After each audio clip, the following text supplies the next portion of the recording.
খাঁটি ফরমালিন ছাড়া স্বতন্ত্র হইলাম গিয়ে আমি জীবনে কোনো দল করছি না।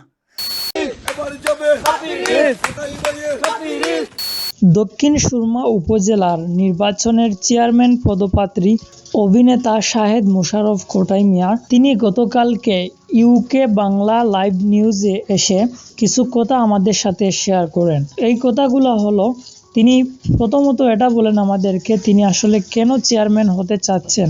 এরপর তিনি বলেন যদি উনি পাশ করেন বা চেয়ারম্যান হন তাহলে কি কি করবেন উনার উপজেলার মানুষদের জন্য। তো কি কি বলেছেন উনি, চলুন একটু আমরা শুনে আসি। এমন ভাবে সমাজ সামাজিকতা আমরা চলে, সেও নির্বাচন আইরা সেও নির্বাচন আইরা না, ইলা যদি আমরা মুখ বন্ধ করিয়া গরো বই রইতে আমরা আসলে পাবলিক সার্ভিস পাইরাম না। আপনারা এই দক্ষিণ সুরমা তাটুকা আটিয়া জিগাউকা আমরা যারা জনপ্রতিনিধি বানাইছি এরা কি আমরা লগে আসেন আমরা খবরান্ত নিরা, এরা আমরা খবরান্ত নিরা না। বুট লইয়া গিয়া যে খাইলা আর গিয়া নিজের সিটও বইলা আর বুটারের কোনো খবর নাই, এলাকার কোনো খবর নাই। ইলা যদি বাই চলতে থাকে তে তো একসময় আমরা ধ্বংস হয়ে যাইব। যার কারণে আমি দেখলাম আমার একটা জনপ্রিয়তা আছে, আমি মানুষের দরজায় গেলে মানুষে আমার ভালোবাসা হিসাবে আমার ভোট দিব, হিসাবে মানুষের কল্যাণে কাজ করার লাগে আমি শাহেদ মোশাররফ খোটাই মিয়া আইছি নির্বাচন।